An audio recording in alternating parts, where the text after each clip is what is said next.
সুপ্রিয় দর্শক, আমি আফজাল হোসেন স্বাগত জানাচ্ছি সম্পাদকীয়তে। ঢাকায় ধানমন্ডির ৩২ নম্বরে শেখ মুজিবুর রহমানের বাড়ি গুড়িয়ে দিয়েছে ছাত্র জনতা। ঢাকার বাইরে চট্টগ্রাম, রাজশাহী, খুলনা, রংপুর, ময়মনসিংহ, বরিশাল, সিলেট বিভাগের বিভিন্ন জেলায় আওয়ামী লীগ নেতা, এমপি, মন্ত্রীর বাড়ি ভাঙচুর ও আগুন ধরিয়ে পুড়িয়ে দেওয়ার ঘটনা ঘটেছে। ভারতে বসে শেখ হাসিনার অভ্যুত্থান বিরোধী উস্কানিমূলক বক্তব্যের কারণে জনমনে গভীর ক্রোধের সৃষ্টি হয়েছে বলে বিবৃতিতে জানিয়েছে অন্তর্বর্তী সরকার।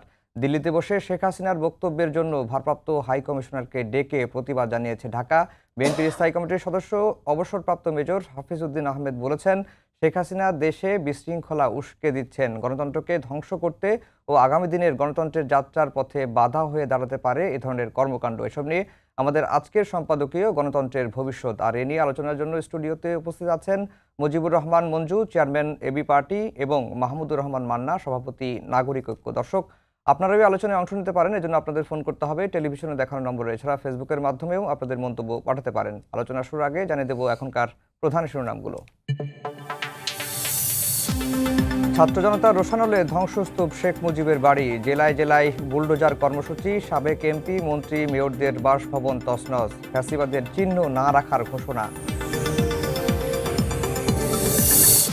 শেখ মুজিব স্মৃতি জাদুঘর ভাঙচুরের ঘটনা অনাকাঙ্ক্ষিত, অন্তর্বর্তী সরকারের বিবৃতি। ভারতে বসে হাসিনার বক্তব্যে ভারপ্রাপ্ত হাই কমিশনারকে তলব করে ঢাকার প্রতিবাদ। ধানমন্ডি ৩২ নম্বরের ঘটনায় ভারতের হাত আছে কিনা খতিয়ে দেখার পরামর্শ বিএনপি নেতা হাফিজের। নিষিদ্ধ ছাত্রলীগের বিচার দাবিতে ছাত্রদলের মিছিল। ৫ বছরে শেখ হাসিনার বিদেশ ভ্রমণে বিমানের ভিভিআইপি ফ্লাইটে খরচ ২০০ কোটি টাকা। ডক্টরেট ডিগ্রি নেয়ার অর্থ অপচয় খতিয়ে দেখবে দুদক।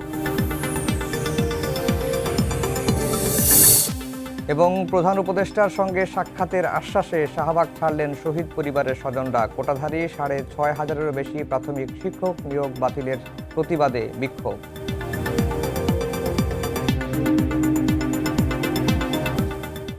দর্শক শুনছিলেন, আমরা আজকের আলোচনার বিষয় দিয়েছি গণতন্ত্রের ভবিষ্যৎ।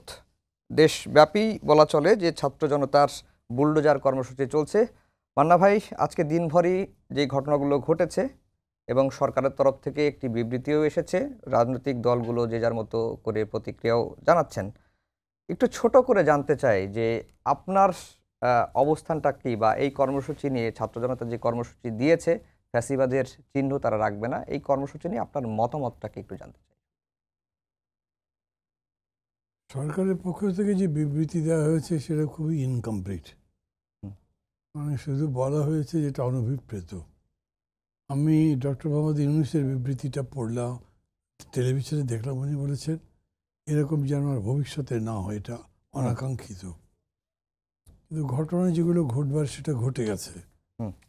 কোনো সন্দেহ নাই যে এখন পর্যন্ত বাংলাদেশ আওয়ামী লীগ বা পতিত স্বৈরাচার জনগণের মধ্যে ফিরে আসবার ন্যূনতম জমিও তৈরি হয়নি। এর মধ্যে শেখ হাসিনা যখন উস্কে দেন সবাইকে, কথাবার্তা বলে এমন যেগুলো মানুষের ইমোশনে লাগে, আমি মনে করি প্রধানত তার কারণেই এটা হয়েছে। মানুষের রেগে যাওয়া খুবই স্বাভাবিক, কিন্তু একই সঙ্গে আমি একথা বলবো যে অভ্যুত্থানের ৬ মাস পার হয়ে গেছে। এখন শুধু আবেগের উপরে, রাগের উপরে কিন্তু কিছু করা যাবে না। আমাদের এখন সময় এসেছে দেশকে গঠন করবার, গণতন্ত্রের পথে যাবার, গণতন্ত্রকে নির্মাণ করবার।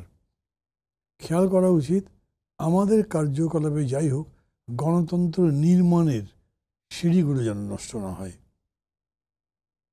যেভাবেই হোক না কেন, দেশে এখন একটা শান্তিপূর্ণ অবস্থা এই জন্য দরকার যে ইতিমধ্যে এই কমিশনগুলো তাদের রিপোর্ট দিয়েছে, সবাই দেয়নি, ৬টা কমিশন রিপোর্ট দিয়েছে, আরও ১টা-২টা তো দেবে, ৮ তারিখে চূড়ান্তটা দেবে, তারপরে আলোচনা হবে। এই যে বিষয়গুলো, এগুলো খুব, আমি মনে করি হাইলি ইন্টেলেকচুয়াল। এগুলোর মধ্যে চিন্তা ভাবনার অবকাশ আছে, ঠান্ডা মাথায় ভাববার অবকাশ আছে।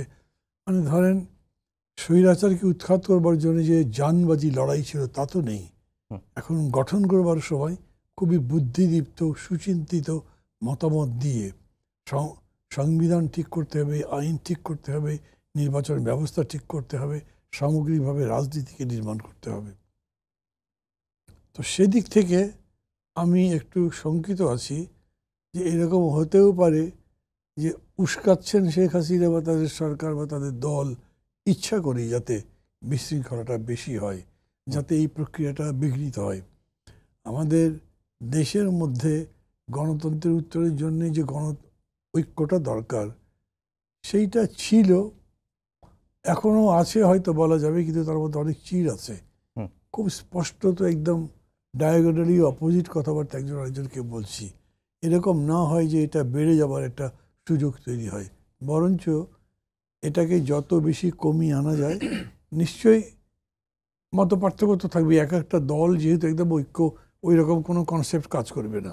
সামনে নির্বাচনে প্রতিদ্বন্দ্বিতা হবে, কাজেই প্রতিদ্বন্দ্বিতার বিষয়টাই ডমিনেটও করবে, কিন্তু তারপরেও ঐক্যের সুরটা থাকতে হবে। তো আমি মনে করি সেই দিকটাও আমাদের বিবেচনার মধ্যে রাখা উচিত এবং সামনে যাওয়া উচিত। না মান্না ভাই, আপনি যেটা বলছিলেন যে উস্কাচ্ছেন শেখ হাসিনা, বিশৃঙ্খলা যাতে দেশে হয়, বাংলাদেশে যেন বিশৃঙ্খল পরিস্থিতি তৈরি হয়, এটি শেখ হাসিনা চাচ্ছেন, এটি স্পষ্ট। কিন্তু শেখ হাসিনাকে থামাতে আমরা কেন পারছি না? না, শেখ হাসিনাকে আপনি কীরকম করে থামাবেন? উনি ওখান থেকে বিবৃতি দিচ্ছেন, আপনার সেটা থামাবার তো কোনো পথ নেই। ডক্টর ইউনূস একদম প্রাথমিকভাবে প্রথম দিকে বলেছিলেন ইন্ডিয়ান গভর্নমেন্টকে, ঠিক আছে তোমরা আশ্রয় দিয়েছ, আমরা পছন্দ করছি না, কিন্তু থাকুক, কিন্তু কথা যেন না বলে। এই কথা টাইম অ্যান্ড এগেন বলা হয়েছে ইন্ডিয়ান গভর্নমেন্টকে। ইন্ডিয়ান গভর্নমেন্ট তো শুনছে না, উনি তো বলছেন, এবং এই বলাটাকে তারা রেস্ট্রিক্টও করছে না বা অন্য কোনোভাবে এগুলোকে মানে নিরুৎসাহিত করা, বন্ধ করা, এই কাজগুলো তো তারা করছে না।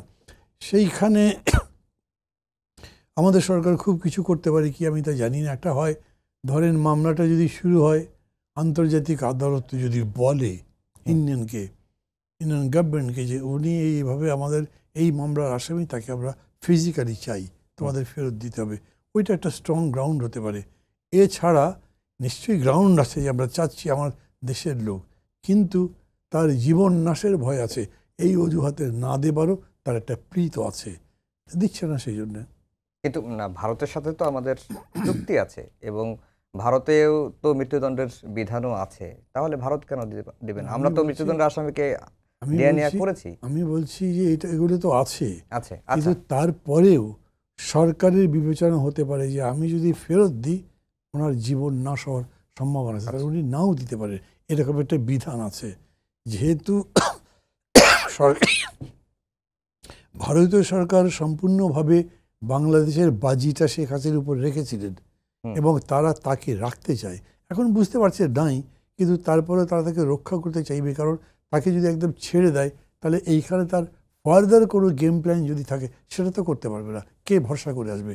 কিন্তু ধরেন এই আওয়ামীপন্থী যারা আছে বা তার জোটে যারা যারা আছে, তারা যদি দেখে যে শত বিপদের মধ্যেও ভারত আমাদের পাশে ছিল, এটা ডিপ্লোম্যাটিক ম্যানুভারিংয়ের জন্য, আমি অবশ্য একদম আমার নিজের ভাবনার কথা বলছি, এই ম্যানুভারিংয়ের জন্য হয়তো ইন্ডিয়া এই জিনিসটা রাখতে চায়, বোঝাতে চায় যে আমরা তো ছেড়ে দিইনি, তোমাদের আমরা রেখেছি, পরবর্তীতে করবে যেমন চাপটা হবে এরকম করে, তোমরা তো ইনক্লুসিভ রাজনীতির কথা বলছো, ইনক্লুসিভ ভোটের কথা বলছো, তাহলে তাদেরকেও ভোট করতে দাও, ঠিক আছে শেখ হাসিনা বা যাদের যাদের বিচার করলে, কিন্তু যারা বিচারের মধ্যে পড়লো না তাদের দিয়ে আওয়ামী লীগ করলে অসুবিধা কি? কিছু একটা গেম প্ল্যান তো তাদের আছে, এবং এই গেম প্ল্যানটা ছাড়া নিশ্চয়ই ইন্ডিয়ার মতো দেশ যাচ্ছে না। আমরা সেই জায়গাতে কতদূর কি বুঝছি, কি করছি সেটা তো আমি জানি না, বিকজ এই সম্পর্কে সরকার কিছু বলেনি। জি মঞ্জু ভাই, আমরা এই আপনার কাছেও একই প্রশ্ন রাখতে চাই যে এবি পার্টি আসলে কি মনে করছে, বা এবি পার্টির মতামতটাই বা কি প্রতিক্রিয়াটা কি ছাত্র জনতার এই যে ফ্যাসিবাদের চিহ্ন না রাখার যে কর্মসূচি, এটি নিয়ে?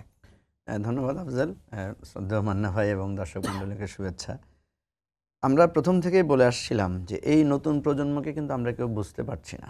আমরা বলতে আমরা যারা পুরানো রাজনীতিবিদ, মান্না ভাই অনেক পুরানো, আমরা হয়তো কিছুটা পুরানো, এবং হাসিনা তো এদেরকে বুঝতে পারে নাই বলেই আমাদেরকে যেভাবে দমন নিপীড়ন করেছিল, জেলে নিয়ে মানে দমিয়ে দিতে চেয়েছিল, এদেরকেও সেটা চেয়েছিল। কিন্তু এদের স্ট্র্যাটেজি এবং এদের কার্যক্রমটা যেটা প্রমাণ করেছে যে এরা আমাদের মতো সেই ধরনের রাজনীতি বা আমাদের মতো করে তারা প্রতিক্রিয়াটা দেখে নাই। কালকের প্রতিক্রিয়াটা ভাবেন, আমরা এখানে 3 জন মানুষ আছি, দর্শকরা আছেন, কেউ হয়তো ভাবেন নাই যে শেখ হাসিনার ভাষণের প্রতিক্রিয়া এত ম্যাসিভ আকারে হবে, এবং আমরা কিন্তু এখনো জানি না প্রতিক্রিয়া শেষ হয়েছে কিনা, প্রতিক্রিয়া কিন্তু চলমান আছে। কথা হচ্ছে যে আমি যখন আমাদের সিনিয়র রাজনীতিবিদদের সাথে বসি তখনও বুঝি, অনেকে আমাকে বলে যে ছাত্ররা এত উগ্র কেন, ছাত্রদের ভাষাগুলো এত এত এত এত এত কঠিন কেন। তো আমি সবসময় বলি যে এত কঠিন এবং ওদের স্টাইলটা এরকম বলেই তো ওরা হাসিনাকে হটাতে পেরেছে। আমরা 15 বছর 16 বছর ধরে সংগ্রাম করেছি, আমাদের আন্দোলন সংগ্রামের সর্বোচ্চ চেষ্টা করেছি। মান্না ভাইয়ের মতো মানুষ জীবনে যে পরিমাণ জেল খেটেছেন উনি এই গত 15 বছরের মধ্যে, এবং ওনাকে তো রাষ্ট্রদ্রোহী মামলা নানাভাবে দিয়েছে। মির্জা ফখরুল সাহেব গ্রেফতার হয়েছেন, আমি শেষ মুহূর্তে এসে গ্রেফতার এবং রিমান্ডের মুখোমুখি হয়েছি। কথা হচ্ছে যে এই যে ছাত্রদেরকে আমরা বুঝতে পারছি না। আজকে আমি খুব ইন্টারেস্টিংলি দেখলাম যে হাসনাত একটা মানে স্ট্যাটাস দিয়েছে, সে সেখানে লিখেছে যে শেখ হাসিনা আমাদের জেনারেশনকে চেনে নাই এখনো। তো এই জন্য আমি বলছি যে দেখেন, আমি কালকে রাতের বেলা যখন বাসায় ফিরছিলাম, আমার বাসা 32 নম্বরের পাশে, আমি ভাবছিলাম যে শেখ হাসিনার ভাষণের সাথে 32 নম্বরের কি সংযোগ হঠাৎ করে। কারণ আমার মনে হচ্ছিল যে আমাদের প্রতিবাদটা করা উচিত ভারতকে, কারণ ভারত সেখানে এরকম একদম সেন্সিটিভ অবৈধ একটা গণহত্যাকারীকে আশ্রয় দিয়েছে। এ ধরনের কাউকে আশ্রয় দেওয়া তো অন্যায় একটা জিনিস। দ্বিতীয় হচ্ছে যে সাধারণত এ ধরনের আশ্রয় দিলে আমরা কি করি, আমার বাড়িতে যখন আমি কোনো অপরাধীকে আশ্রয় দিই আমি তাকে লুকিয়ে রাখি, তাকে বলি যে বাইরে যাবা না, বেশি কথা বলবা না, ফোন ইউজ করবা না, এটাই তো আমাদের এখানে প্র্যাকটিস। বা আমার বাসায় যদি কেউ ধরে নিলাম যে ভালো মানুষ এসে আশ্রয় নিয়েছে কোনো বিপদ থেকে, তখন তো তাকে আমি নানাভাবে বলি যে তুমি চুপচাপ থাকো। তাহলে ভারত কেন তাকে অ্যাক্সেস দিচ্ছে ইন্টারনেট ইউজ করে এই ধরনের বক্তৃতা দেওয়ার জন্য, এই ধরনের উস্কানি করার জন্য, নানাভাবে মিথ্যা। যেমন আজকে আমাদের গভর্নমেন্ট একটা প্রতিক্রিয়া দিয়েছে যে শেখ হাসিনা কী ধরনের মিথ্যাচার করেছেন সেখান থেকে বসে। প্রতিবাদটা আমাদের জানানো উচিত ছিল তো ভারতকে। ভারতকে কিভাবে প্রতিবাদ জানালে বা কী করলে, আমি ভাবছিলাম যে কী কর্মসূচি হতে পারে আমাদের। পরে আমি দেখলাম যে যেই অ্যাকাউন্টটা থেকে যে মানে ভাষণটা প্রচারের কথা বলা হয়েছে সেটার নামই ছিল 32 যে মানে কি চ্যানেল যেন ওটা ইয়ে থেকে, হ্যাঁ ওইটাই দেখেন। আমরা যেটা খেয়াল করতে পারছি না, ছাত্ররা সেটাকে খেয়াল করেছে। তারা টেলিগ্রামের 32 যে আইডি থেকে এটা করা হয়েছে, এজন্যই তারা 32কে টার্গেট করেছে। এখন প্রশ্ন হচ্ছে যে আমরা, আপনি আজকের যেই আলোচনার বিষয় যে গণতন্ত্রের ভবিষ্যৎ, আমরা কিন্তু বলছি যে কিভাবে আমরা একটা রিকনসিলিয়েশনের মধ্যে যেতে পারি। কারণ এটা তো সত্য যে যে গণহত্যাটা হয়েছে, যে গুম খুন হয়েছে, এটার এই রাষ্ট্র এর দায় এড়াতে পারে না। এই রাষ্ট্রকে এটার বিচার করতে হবে। এটা তো সত্য যে রাষ্ট্রকে একদম ভঙ্গুর করে দেওয়া হয়েছে, সব কিছুকে ধ্বংস করে দেওয়া হয়েছে, এখানে রিভিল করতে হবে আমাদেরকে। কিন্তু সব কিছুর জন্য তো একটা স্বাভাবিক পরিস্থিতিতে আমাদেরকে আসতে হবে। দেখেন তো 32 তো আমি কালকে সকালে যখন পরশুদিন বা পরশুদিন সকালে যখন 32 সামনে দিয়ে গিয়েছি, 32 নিয়ে তো কোনো উত্তেজনা ছিল না। আজকে যত আওয়ামী লীগ নেতাদের বাড়িঘরে হামলা হয়েছে সে সমস্ত বাড়িঘর তো স্বাভাবিক ছিল। সুধা সদনের সামনে দিয়ে আমি মর্নিং ওয়াক করি সকালবেলা, সেখানে তো আমি তেমন কোনো উত্তেজনা দেখি নাই। তাহলে কেন আজকে এই হঠাৎ উত্তেজনাটা হলো?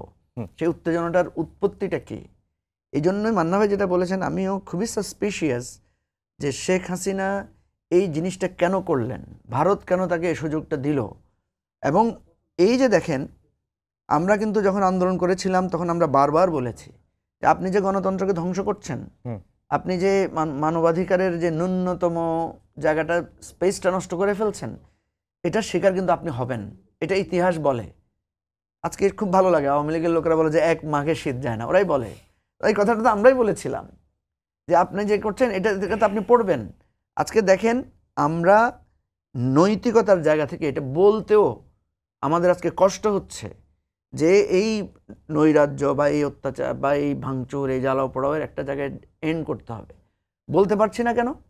কারণ আপনি দেখেন, আজকেও আমি এমন একটা বিভৎস ছবি দেখেছি যে পুলিশ একটা ছেলেকে ধরেছে, একটা পুলিশ লাঠি দিয়ে তাকে বাড়ি দিতে চাচ্ছিল এবং একজন বলতেছে তুমি ভয় পাও না, তোমাকে ভয় দেখাচ্ছে। বিশ্বাস করেন, আমি কল্পনাও করতে পারি না, ওই ভিডিওটা দেখা যায় না। একটু পরে দেখলাম যে পুলিশ তাকে চেপে ধরেছে কয়েকজন এবং একজন ব্ল্যাঙ্ক জিরো থেকে তাকে ফায়ার করেছে। ছেলেটা ধপাস করে পড়ে গেছে, রক্ত গড়িয়ে পড়ছে, পুলিশরা চলে গেল। এই দৃশ্য দেখার পরে আপনি বলেন বাংলাদেশের মানুষের মধ্যে, ছাত্রদের মধ্যে কিভাবে সে এটা সহ্য করবে? যে একটা মানুষকে ধরে এনে এভাবে আপনি গুলি করতে পারেন, কল্পনা করা যায় না। তাহলে এই ছবিগুলো তো এখনো আমাদের বাকি রয়ে গেছে দেখার।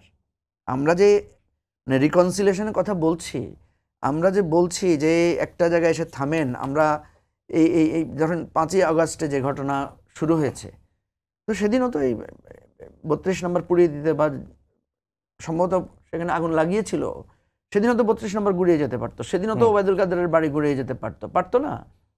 তাহলে একটা জায়গায় এসে তো থেমেছিল, সেই থামানোটাকে আরো উগ্রতা দেওয়ার জন্য, ধরেন আমি আপনার সাথে একটা অন্যায় আচরণ করলাম, বেয়াদবি করলাম আপনার সাথে, লোকেরা এসে আমাকে থামালো, বললো যে তুমি, এখন আমাকে থামানোর পরও আমি আপনার সাথে উত্তেজনা ছড়াচ্ছি, আমি বলছি যে আমি মানে আমার স্পর্ধার চূড়ান্তটা আপনাকে প্রকাশ করছি, তাহলে ঘটনাটা কি ঘটবে? ঘটনাটা তো আইন, নীতি, মানবিকতাকে আপনি আর ধরে রাখতে পারবেন না। আজকে যেটা হয়েছে, আওয়ামী লীগের জন্য আপনি ন্যূনতম নীতির কথাটা বলতে পারছেন না। এবং কেন পারছেন না দেখেন, একটা আওয়ামী লীগের লোককে দেখেছেন? একটা আমি দেখেছি যে কর্নেল ফারুক খান একটা স্ট্যাটাস দিয়েছেন, কিভাবে দিয়েছেন জানি না, জেলখানা থেকে। উনি কিন্তু এই মাত্র এই প্রথম পেলাম যে একজন আওয়ামী লীগের নেতার মধ্যে একটা আফসোস, একটা কষ্টের কথা, যে তাদের দলের নেত্রীর বিরুদ্ধে তিনি কথা দাঁড়িয়েছেন। পরে শুনেছি যে সেটা নাকি সরিয়ে নেওয়া হয়েছে, সে স্ট্যাটাসটা। কথা হচ্ছে যে শেখ হাসিনা যতবার কথা বলবেন ততবার উত্তেজনা ছড়াবে। শেখ হাসিনার উপস্থিতিটাই এখানে আজকে ছাত্র জনতার মধ্যে, কারণ দেখেন ছাত্ররা এখনো আজকে অবরোধ হয়েছে শাহবাগে, কারা? যারা স্বজন হারিয়েছে তাদের সমাবেশ হয়েছে। কয়েকদিন আগে আমরা দেখেছি যারা আহত ছিল, হসপিটালে চিকিৎসা পাচ্ছে না, তারা এসে রাস্তা অবরোধ করেছে। অর্থাৎ হাসপাতালে রোগ কাতরাচ্ছে। আমি সেদিন গণকবরের গিয়েছিলাম, আমাদের যখন কাউন্সিল হয়েছে শপথ নেওয়ার পরে জিয়ারত করার জন্য। বিশ্বাস করেন ওখানে একটা লেখা আছে, সে লেখাটা পড়া যায় না, পড়লে বুকটা দুমড়ে মুচড়ে ওঠে। সেখানে লেখা আছে যে এদেরও মা বাবা আছে, ছিল, কিন্তু আমরা জানি না সে কোন মায়ের সন্তান, কোন বাবার সন্তান। এই লাশটাকে বেওয়ারিশ হিসাবে এখানে দাফন করা হয়েছে। জুলাই আগস্টে তাদেরকে নির্মমভাবে হত্যা করা হয়েছে। তো এই যে এরকম একটা ট্রমাটাইজ অবস্থায় আপনি এখনো, ঘটনার সময় তো ইন্টারনেট বন্ধ ছিল, মিডিয়া অফ ছিল, অনেক কিছু আমরা দেখি নাই। প্রতিনিয়ত যখন এই জিনিসগুলো সামনে আসবে, ততক্ষণ পর্যন্ত তো আমরা এই জায়গায় দাঁড়িয়ে রিকনসিলিয়েশনের কথাটা তুলতে পারছি না। আর আমাদের এই রিকনসিলিয়েশনের জায়গায় যাওয়ার ক্ষেত্রে সরকারের প্রসেস, আমরা রাজনৈতিক দলগুলোর প্রসেস, সিভিল সোসাইটির প্রসেসের সবচাইতে প্রধান বাধা হচ্ছে শেখ হাসিনা। উনি অনবরত উস্কানি দিয়ে যাচ্ছেন। এবং দেখেন আপনি একটা জিনিস দেখেন আফজাল, যেই পুলিশটা ধরেন গুলি করেছে, ধরে নিলাম সে হয়তো ছাত্রলীগের ক্যাডার না, সে হয়তো তার অফিসারের অর্ডার মানার জন্য গুলি করেছে, সেই পুলিশটা তো এখন চাকরিতে নাই, সে তো পালিয়ে আছে। শেখ হাসিনা তো ঠিকই পালিয়ে গেছেন, ইন্ডিয়াতে বসে উনি খুব ভালো ফ্যাসিলিটি এনজয় করছেন, কিন্তু ওই যে পুলিশ, ওই যে সরকারের কর্মকর্তা, ওই যে আওয়ামী লীগের একটা ওয়ার্ড পর্যায়ের নেতা, তারা কি মানবেতর জীবনযাপন করছে? শেখ হাসিনা কি তাদের খবর রাখছেন? তিনি যে এই ধরনের উস্কানিগুলো দিচ্ছেন, তাদেরকে যে উনি ঝুঁকির মধ্যে ফেলছেন, মানে তাদের নেতাকর্মীদেরাই বেশি ঝুঁকির মধ্যে পড়ছে। তাহলে এই আওয়ামী লীগের নেতাকর্মীরা কেন এই শেখ হাসিনাকে প্রত্যাখ্যান করছে না? তারা কেন বলছে না যে আমরা শেখ হাসিনার নেতৃত্বকে প্রত্যাখ্যান করি? জি, দেখেছেন এখন পর্যন্ত কোনো আওয়ামী লীগের নেতাকে বলতে? জি মান্না ভাই, যেটি মঞ্জু ভাই শেষের দিকে বললেন যে শেখ হাসিনা যতবার উস্কানি দিবে, কথা বলবে, ততবারই দেশে উত্তেজনা ছড়াবে। কিন্তু ভারতকে এই ইস্যুতেই, শেখ হাসিনার বক্তব্য ইস্যুতেই 2বার প্রতিবাদ জানিয়েছে ঢাকা এখন পর্যন্ত, আমরা যতটুকু জানি। আপনি বলছেন গেম একটা প্ল্যান আছে ভারতে, তাহলে কি ভারত বাংলাদেশকে আসলে অস্থির করে রাখতে চায় বা বিশৃঙ্খলা হোক বাংলাদেশ, এটি কি ভারত চাচ্ছে এখন? আন্তর্জাতিক রাজনীতিতে তোর ভালোবাসা দিয়ে কিছু ডিসাইড হয় না, স্বার্থ দিয়ে ডিসাইড হয়, সব জায়গাতেই তাই, সারা পৃথিবীব্যাপী। আর ভারত বাংলাদেশকে যেভাবে সুষতে পেরেছে, যেইভাবে ভারত বাংলাদেশকে ডমিনেট করতে পেরেছে, হঠাৎ করে এটা তার হাত ছাড়া হয়ে গেছে। এরকম নয় তো যে তারা খুব তৃপ্ত আছে, তারা ভালো আছে, তারা মনে করছে যে যা হচ্ছে হয়েছে, আমরা আবার ঠিকঠাক করে দিই, এরকম ভাববার মতো কোনো ঘটনা ঘটেনি। আমি এটাকে একেবারে অস্বাভাবিক মনেই করি না। ধরেন শেখ হাসিনা যে আচরণ করছেন, কে জানে আমাদের আরও অনেক নেতারা এরকম একটা পরিস্থিতিতে পড়লে কী করতেন, আমি এরকম একটা পরিস্থিতিতে পড়লে কি করতাম। আমার সামনে সব ছিল, দ্য ওয়ার্ল্ড অফ বাংলাদেশ আমার কথাই চলেছে। আজ আমি নিঃস্ব, মেনেই নিতে পারছি না, উল্টাপাল্টা তো করতেই পারি।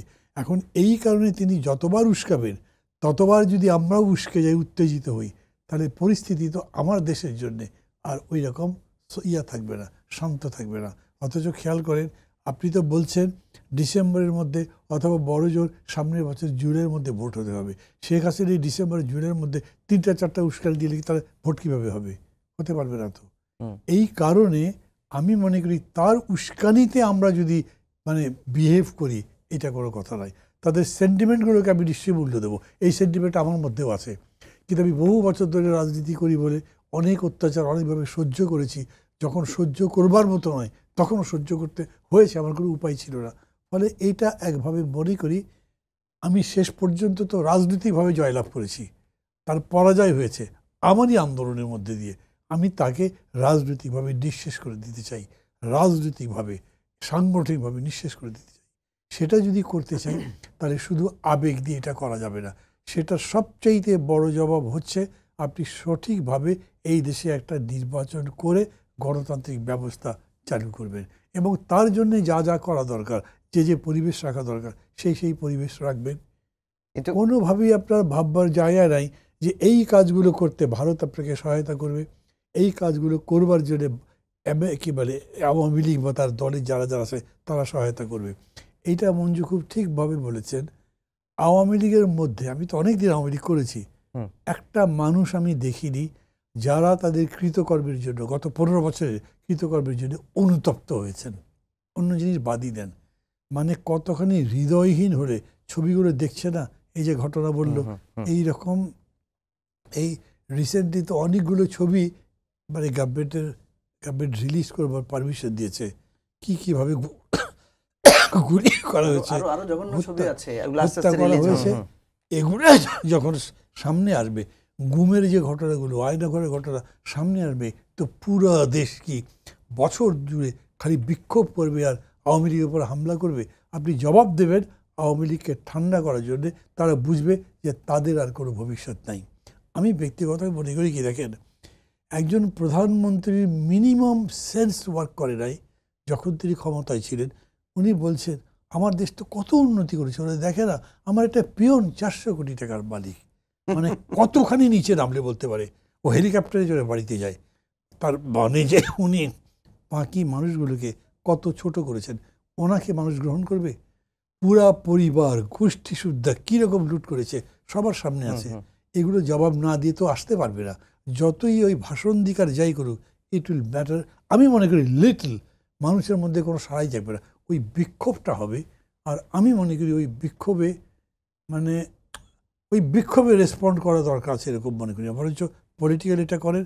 আর এই জন্য সরকারের প্রতি আমি মনে করবো যে সরকার দেখবেন যাতে এটাকে ফমেন্ট না করে, মানে আর উস্কে দেয়, সরকারও যেন উস্কে না দেয়। সরকার যেন এরকম কোনো পদক্ষেপ না নেয় যাতে এই পরিস্থিতি আরও খারাপ হয়ে যেতে পারে।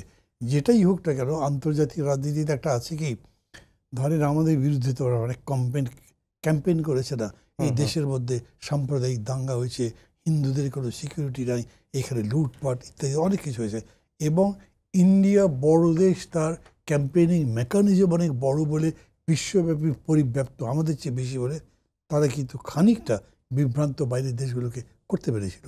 আমাদের তো ওই জায়গাটাও লড়তে হবে।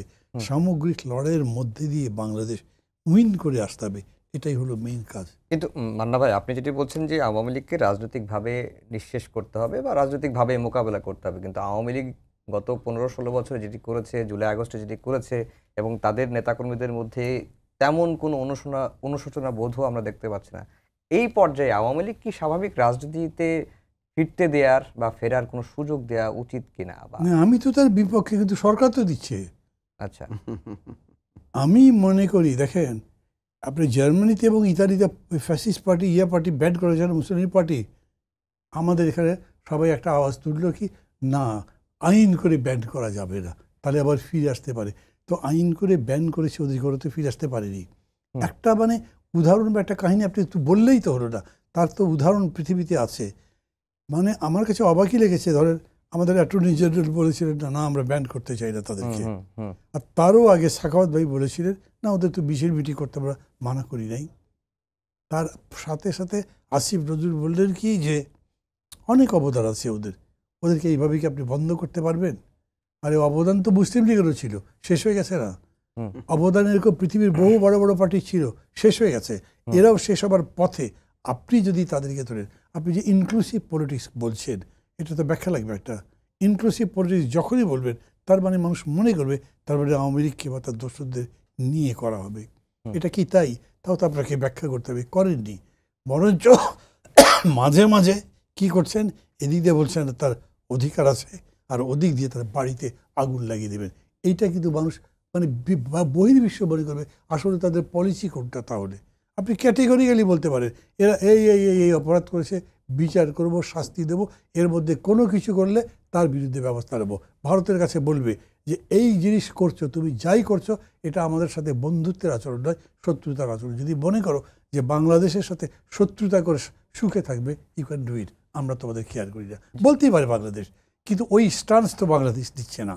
জি, মঞ্জু ভাই, একটু বিষয় জানতে চাই। আজকে দুজন রাজনীতিবিদ এই ধানমন্ডি ৩২-এর ঘটনাকে কেন্দ্র করে বা শেখ মুজিবুর রহমানের বাড়ি ভেঙে ফেলা, গুড়িয়ে দেওয়াকে কেন্দ্র করে বিএনপি স্থায়ী কমিটির সদস্য মেজর অবসরপ্রাপ্ত হাফিজউদ্দিন আহমেদ বলেছেন যে এই ঘটনার পেছনে ভারতের হাত আছে কিনা তিনি সন্দেহ প্রকাশ করেছেন। আর ইসলামী আন্দোলন বাংলাদেশের সিনিয়র নায়েবে আমির ফয়জুল করিম উনি বলেছেন যে তার কাছে তথ্য রয়েছে দেশকে অস্থিতিশীল করার চেষ্টা করছে। আপনি কোনো যোগসূত্র পান কিনা? দেখেন, এই ধরনের সন্দেহ, সংশয়, ব্লেম গেম তো আমাদের রাজনীতির একটি পার্ট, কিন্তু আমি স্পষ্ট কোনো প্রমাণ ছাড়া এই ধরনের বিষয়কে খুব গুরুত্ব দিতে চাই না। আমি দেখতে চাই যে আমার দৃষ্টি থেকে আমি কি দেখতে পাচ্ছি। মান্না ভাই যে কথাগুলো বলেছেন, আমি সেটা সূত্র ধরে কয়েকটা কথা বলি। দেখেন, শেখ হাসিনা অনবরত উস্কানি দিয়ে যাবেন, আর আপনি তার সাথে ডেমোক্রেটিক বিহেভ করবেন, সেটাই তো আমরা করেছি 15 বছর ধরে। শেখ হাসিনা আমাদের মিছিলে হামলা করেছে, আমরা কালো পতাকা মিছিল করেছি, আমরা মানববন্ধন করেছি তো আমরা, ঠিক আছে না? কিন্তু শেখ হাসিনাকে তো আমরা হটাতে পারি নাই। এই যে কথাগুলো এখন ধরেন বলতে গেলে এখন অনেক, আজকে আপনি অনেক নীতি নৈতিকতার প্রশ্ন আসবে, আইনের প্রশ্ন আসবে, কিন্তু শেখ হাসিনাকে তো আমরা আইনগতভাবে উচ্ছেদ করতে পারি নাই। কেন পারি নাই? উনি আইনগত উচ্ছেদের পথ বন্ধ করে দিয়েছেন। একটা সরকারকে হটাবার পদ্ধতি হচ্ছে নির্বাচন। তিনি গণ অভ্যুত্থান অপরিহার্য করে দিয়েছেন। কথা বুঝতে পেরেছেন? শেখ হাসিনাকে যে গণভবনে অ্যাটাক করে তাকে যে গণভবন থেকে পালিয়ে যেতে বাধ্য করা হয়েছে, বলেন এটা কোন আইনে আছে? এটা কোন সংবিধানে আছে? নাই তো। আমরা যে মুক্তিযুদ্ধ করেছি, মুক্তিযুদ্ধেরও তো ধরেন একটা নির্বাচন হয়েছিল, তার আগে 70-এর নির্বাচন, ফলাফলও হয়েছিল, সেখানে তো আমাদেরকে বিজয়ী হওয়ার পরও ক্ষমতায় বসতে দেওয়া হয় নাই। এরপরে কি হয়েছে? যুদ্ধ হয়েছে। যুদ্ধ তো একদম আমাদের আইন বিরোধী কাজ। যুদ্ধ মানিত হচ্ছে একটা দেশের সার্বভৌমত্ব ভঙ্গ করার মতো কাজ। সেই কাজটার মধ্যে দিয়েই তো মুক্তি এসেছে, স্বাধীনতা এসেছে।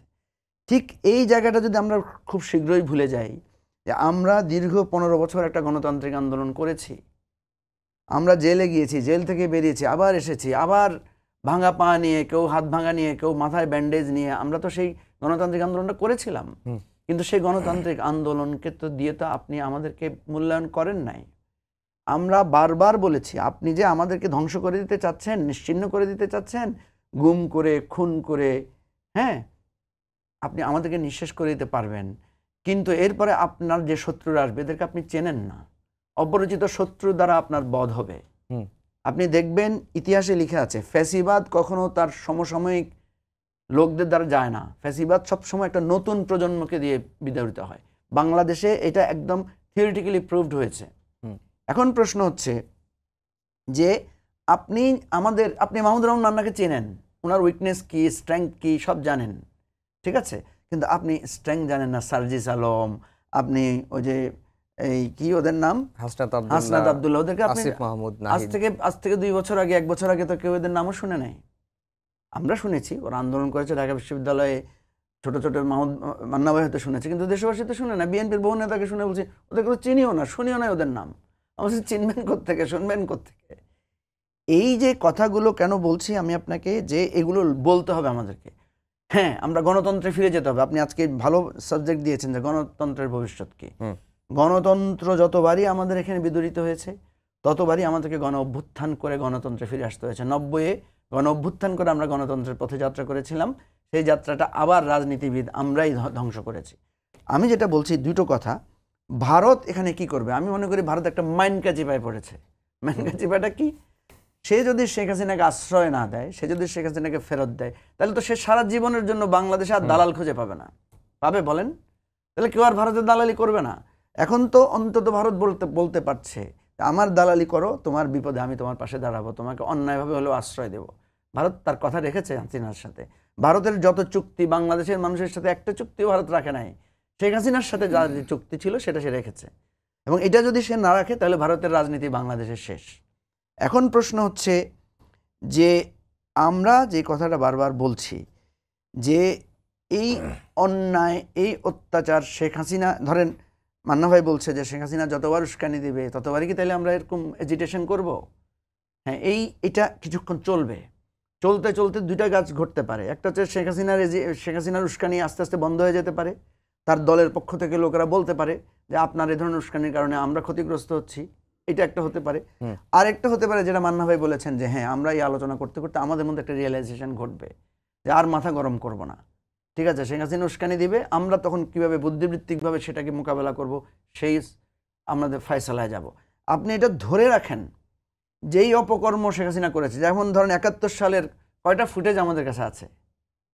আপনি জানেন যে গোলাম আজমের সাথে টিক্কা খানের একটা বৈঠকের যে ছবি আছে, ওই ছবি এখনো দেখিয়ে আমরা বলি যে গোলাম আজম বা জামাতকে স্বাধীনতা বিরোধী বলে আমরা চিহ্নিত করি। এরকম তো হাজার লক্ষ ছবি এই 15 বছরে আছে, যারা শেখ হাসিনার লেসপেন্সারগিরি করেছেন, যারা অন্যায়কে সাপোর্ট করেছেন, যারা দাঁড়িয়ে দাঁড়িয়ে সবসময় নির্বাচন ব্যবস্থাকে ধ্বংস করার জন্য যে সমস্ত ডিসি এসপিরা করেছেন, এদের চিত্র তো কেউ ভুলে যাবে না। এরা যতবারই পাবলিকলি অ্যাপিয়ার করবে তাদের ওই পুরানো জায়গাটা ভেসে আসবে। শেখ হাসিনা যতবার বলবে গণতন্ত্রের কথা, ততবার তার চারটি নির্বাচনের ফুটেজগুলো, পেপার কাটিংগুলো, ঘটনাগুলো আমাদের সামনে আসবে। সুতরাং আমি মনে করি, যেটা আমি মান্না ভাইয়ের সাথে একমত, আওয়ামী লীগের রাজনীতি থিওরিটিক্যালি কঠিন হয়ে গেছে। থিওরিটিক্যালি আওয়ামী লীগ একটা, সে বুঝতে পারছে না, সে হয়তো মেনে নিতে পারছে না, এটা তাকে মেনে নিতে হবে। এটা যত সে তাড়াতাড়ি মানবে তত তার জন্য কল্যাণ। সে যত দেরি করে মানবে তত তাকে মুসলিম লীগের পরিণতিতে যেতে হবে। এখন আমাদের দেশের অনেক রাজনীতিবিদরা বলেন, দেখেন আওয়ামী লীগের লোকদের আরও কি খুব ভুল করছে, তারা অনবরত ছাত্রদের, এই শিক্ষার্থীদেরকে হুমকি দিচ্ছে, বলছে আমরা আসতেছি, তোমার বাড়ি পড়াই দেবো, এই করবো সে করবো, খায়া নাও, পাঠাই দিব, দেখে নিব। তো আপনি কি মনে করেন সে দেখে নিবে বললে সে ভয় পেয়ে যাবে? আপনি তাকে যত দেখে নিবেন বলবেন, সে তত আপনি যাতে তাকে দেখে নিতে না পারেন, আপনার সেই শক্তিটাকে সমূলে ধ্বংস করবে। বিএনপি যতবারে হুঙ্কার দিয়েছে, আওয়ামী লীগ কি করেছে? বিএনপি যাতে আর হুঙ্কারই দিতে না পারে তাকে নিঃশেষ করার প্রসেসে গিয়েছে। ঠিক আছে, তো এখন এই আওয়ামী লীগের লোকেরা যে হুঙ্কার দিচ্ছে, হুমকি ধমকি দিচ্ছে, আমরা আসলে দেখাই দিব, এই দিন না আরো দিন আছে বা এটা সেটা, এটা বরং তাদের রাজনীতির পথটাকে আরো বন্ধুর করে দিবে, আরো আরো আরো কঠিন করে দিবে। তো সেজন্য এখানে বাইলেটারাল বিহেভিয়ার করতে হবে, আপনাকে রিয়েলাইজ করতে হবে। আর আমরা এই যে প্রতিক্রিয়া যেটা হচ্ছে, সেই প্রতিক্রিয়া নিয়ে আমরা পর্যালোচনা করব। আজকে আপনি দেখেছেন সরকার একটা কথা বলেছে, আমরাও রাজনীতিবিদরা বলবো, মান্না ভাই যেভাবে বলেছেন আমরাও আস্তে আস্তে বলবো যে শেখ হাসিনার উস্কানিতে আমরা কি করতে পারি। যেমন আমি মনে করি এখন আমাদের সবাই মিলে ভারতের ব্যাপারে, ভারত যদি, যেমন সরকার বারবার ভারতকে বলছে যে শেখ হাসিনাকে স্টপ করেন, তার কথা বন্ধ করেন। আজকেও আমি দেখলাম যে ভারতীয় হাইকমিশনকে ডেকে তাকে জানানো হয়েছে। ভারত যদি এটা না করে, দুটো কাজ আমরা করতে পারি। একটা হচ্ছে ভারতীয় চ্যানেলগুলো আমাদের দেশে পে চ্যানেল হিসেবে চলে, তারা অনেক টাকা পায় আমাদের এখান থেকে। ভারতের পে চ্যানেলগুলোকে আমরা প্রতীকীভাবে বর্জন শুরু করতে পারি। ভারতের বিরুদ্ধে আগে ভারতীয় পণ্য বর্জনের একটা ডাক দেওয়া হয়েছিল সোশ্যালভাবে, এখন আমরা সবাই মিলে পলিটিক্যালি এটা ডাক দিতে পারি। এটা ভারতের সাথে আমাদের একটা ডিলিং, যে তুমি আমাকে যদি কষ্টে রাখো, তুমি যদি আমাকে উস্কানির মধ্যে রাখো, তুমি যদি আমাকে পেইন দিতে থাকো, তাহলে আমাকেও এ ধরনের কর্মসূচি নিতে হবে। জি মান্না ভাই, আমরা শেষের দিকে চলে এসেছি। শেষের দিকে মঞ্জু ভাই যেটি বললেন যে ভারত যদি এ ধরনের শেখ হাসিনাকে সুযোগ দিতেই থাকে, তাহলে আমাদের সামনে দুটি পথ আছে। একটি হচ্ছে ভারতীয় পে চ্যানেলগুলো বর্জন করা এবং ভারতীয় পণ্য বর্জন করা, এটি একটি দিক। আর গণতন্ত্রের ভবিষ্যৎটা কি? নির্বাচন নিয়েও তো এখনো নিশ্চয়তা বা অনিশ্চয়তা কাটেনি, এবং এই বছরের সংস্কার নির্বাচনে নানা রকম কথাবার্তা আসছে। আপনার মন্তব্য একটু জানতে চাই। প্রথম প্রশ্নটা আপনি কি করলেন সেটা আরেকবার একটু বলেন। প্রথম প্রশ্নটা যেটি হচ্ছে যে ভারত যেহেতু শেখ হাসিনাকে অব্যাহতভাবে সুযোগ দিয়ে যাচ্ছে, সেখান থেকে বক্তব্য দিয়ে যাচ্ছে, আমি একটু একটা কথা বলি, ভারতের খুব কিছু করার আছে যেমন তা কিন্তু মনে হয় না। কেন মনে হয় না? যেমন এমনি বলে না যে ওই ডিফিটেড সোলজার দিয়ে সেকেন্ড ব্যাটল করা যায় না, সবসময় স্পিরিটেড সোলজার লাগে। শেখ হাসিনা শুধু defeated non, she is lost. একে দিয়ে তারা ওই লড়াই করতে পারবে না। এই জন্য আমি মনে করি যে ধরেন এতগুলো বছর আমাদের এত সেবা করেছে, ফেলে দিলে তো লোকে খারাপ বলবে। আমাদেরকে যারা আবার ভারতকে যারা একটু পছন্দ করে, তাদের চামচামি করে, দালালি করে, ওই লোকগুলো আস্থা হারাবে। এই জন্যে তাকে এটা দিচ্ছে। কিন্তু তাকে সামনে রেখে আবার পুনরুত্থান বা আবার পুনরুদ্ধারের চেষ্টা করবে, এটা আমার মনে হয় না। বরঞ্চ এইরকম করতে পারে হয়তো, যদিও সেটা এখনও সম্ভব হয়েছে বলে আমি মনে করি না। আওয়ামী লীগ কোনো একটা পলিটিক্যাল বয়ান নেবে যেটা মানুষকে বলতে পারবে, সেরকম করে নিয়ে হাজির হওয়ার চেষ্টা করতে পারে। আমি এটার উপর এখন কোনো কমেন্ট করব না, কারণ হচ্ছে যে আওয়ামী লীগের মধ্যে যদি সেরকম লোক থাকে, কেউ যদি সে বলে আমাদের সব অন্যায় হয়েছে, ভুল হয়েছে, আমরা ওই পথে যাব না, আমরা গণতন্ত্রের পথে থাকতে চাই, মানে ডিসোসিয়েট করলো আগেরটার সাথে, তাহলে আর একটা ব্যাপার হবে। এই কারণে ইন্ডিয়ার এইটা নিয়ে আমি এই জায়গাতে অত চিন্তিত নই। এটা জিও পলিটিক্সে কীরকম ম্যাটার করবে ইন্ডিয়া, সেটা ভাববার ব্যাপার আছে, সে আলোচনা করবার এখন সময় আছে বলে আমি মনে করি না। সংক্ষেপে বলি, ধরেন যে ইন্ডিয়া আমেরিকা মিলে যে একটা নেক্সাস, ওদিকে চায়না আর একটা পজিশন দিয়ে আছে, এই জায়গাতে ইকুয়েশনটা কি হবে? ও চায়না তো আমাদেরকে খুব ডাকাডাকি করছে ইত্যাদি ইত্যাদি, সেইটা একটা দেখার বিষয় আছে। তাছাড়া ইন্ডিয়ার সাথে আমাদের যুদ্ধবিগ্রহ লাগবে না। আমাদের জনগণের মধ্যে স্পিরিট এত হাই যে ইন্ডিয়া কোনো জায়গায় দখল করতে গেলে তার বিরুদ্ধে যুদ্ধ করতে সব লোক হাজির হয়ে যাবে এখন, এত স্পিরিট দেখি আমি। তো ওই জন্যে ওইটা নিয়ে আমি ভাবছি না। গণতন্ত্রের কথা যদি বলেন, আমি মনে করি আমাদের গণতন্ত্রের ভবিষ্যৎ ভালোর দিকেই যাচ্ছে। কিন্তু এগেইন আমি বলবো, আবেগের বশবর্তী হয়ে সেটা নষ্ট করা যাবে না। অনেকগুলো ইস্যু আছে সংস্কারে, যেগুলোতে আমাদের ঐক্যমত্য হবে না। বিভাজিত সমাজ তো, ধরেন যতগুলো পার্টি সাজেশন দিয়েছে, ধরেন 8,000 প্রস্তাব আছে, দেখবেন যে 800টা হয়তো একমত আছে, বাকিগুলো নাই। ডক্টর ইউনূস বলছেন যেগুলোতে ঐক্যমত আছে শুধু সেগুলো আমি সংস্কার করব, বাকিগুলো ছেড়ে দেব। যেগুলো মিলাতে পারবো মিলাতে পারলাম, নাহলে এইভাবে ছেড়ে দেবো। অ্যাটিটিউডটা কারেক্ট আছে আমি মনে করি। যদ্দূর পারেন করলেন, বাকিটা রেখে দিলেন, বলে দিলেন এগুলোতেই ডিফারেন্সের জন্য হয়নি, কিন্তু এগুলো এইভাবে করা উচিত। যেমন কথার কথা বলি, 4টা প্রদেশের প্রস্তাব, 4টা প্রদেশ কি মানবে বেশিরভাগ পার্টি? ইউনিটি হবে বলে আমি মনে করি না। কিন্তু 4টা প্রদেশ কি ভালো হবে, এই আলোচনা তো পরেও চলতে পারে, পরেও তো চলতে পারে। একইভাবে বাই ক্যাবিনেটে যা যা আছে আপনি এটা অন রাখেন। ডেমোক্রেসি যে কন্টিনিউয়াস প্রসেস, হঠাৎ করে এক জায়গায় হবে না। ওই জন্যই আমি বলছি যে আমাদের আবেগে উত্তেজনায় যাওয়া চলবে না। আমরা যদি মনে করি যে শেখ হাসিনা একটা বিরাট শক্তি, ওগুলো কোনো বিরাট শক্তি টক্তি উনি নয়। ওর আবার কী শক্তি এখন? উনি দেশেই আসতে পারেন না। সেই কারণে আমি মনে করি যে আমাদের গণতন্ত্র নির্মাণের প্রতি বেশি জোর দেওয়া দরকার, বেশি যত্নবান হওয়া দরকার, আন্তরিক হওয়া দরকার, তাহলে ভালো হবে। মঞ্জু ভাই, নির্বাচন নিয়ে অনিশ্চয়তা এখনো কাটেনি। গণতন্ত্রের ভবিষ্যৎটা, যেটি ইমান্না ভাই বললেন যে আমরা ভালোর দিকে যাচ্ছি, তবে আবেগের বশবর্তী হয়ে কোনো সিদ্ধান্ত, কোনো পদক্ষেপ নেওয়া যাবে না। 1 মিনিট সময় আছে হাতে। দেখেন, আবেগের বশবর্তী হয়ে সিদ্ধান্ত নেওয়া যাবে না, এটার একটা উদাহরণ কিন্তু হয়েছে চট্টগ্রামের ওই যে একটা যে সাম্প্রদায়িক দাঙ্গার মতো অবস্থা হওয়ার কথা ছিল, একজন উকিলকে ইসকন ইস্যুতে যে মারা হয়েছে। এরপরে কি আমরা আশঙ্কা করেছিলাম? এবারের ঘটনার কিন্তু পুরো উল্টো, এবারের ঘটনার পুরো উল্টোটা ঘটেছে। সেখানে কিন্তু আমরা দেখেছি যে তারা কিছুই করে নাই, বরং সবাই মিলে ইউনাইটেড হয়ে তারা মানে ধর্মীয় সংখ্যালঘুদেরকে পাহারা দিয়েছে এবং সেখানে কোনো ধরনের দাঙ্গা পরিস্থিতি হতে দেয় নাই। কারণ ওটা একটা পরিকল্পিত ষড়যন্ত্র ছিল, মানে আমাদের প্রতিবেশী রাষ্ট্রের উস্কানি ছিল। কারণ তারা আমাদের সার্বভৌমত্বের নীতি লঙ্ঘন করে, মানে ওই যে ভদ্রলোক, যে প্রভু, হ্যাঁ, তার ব্যাপারে তারা মানে ইন্টারফেয়ার করেছে। আমি যেটা মনে করি, অবশ্যই আমাদের ছাত্ররা বুঝবে, অবশ্যই আমাদের রাজনৈতিক দলগুলো বুঝবে। মান্না ভাই যেটা বলেছেন, আমরা ডেমোক্রেটিক ওয়েতে এই জিনিসগুলো নিয়ে ডিবেট করছি, এখন আলোচনা হচ্ছে। এবং প্রফেসর ইউনূস যেটা বলেছেন, আমিও একমত, যে সমস্ত জায়গা হচ্ছে, এবং আমরা নির্বাচনের দিকে যেতে পারবো। আমি নির্বাচনের দিকে ব্যারিয়ার দেখি না, এটি প্রত্যাশা করছি। সবাইকে ধন্যবাদ জানিয়ে শেষ করছি আমাদের আজকের সম্পাদকীয়। আগামীকাল আবারও দেখা হবে রাত 10টায়। দেখার আমন্ত্রণ রইল। শুভরাত্রি।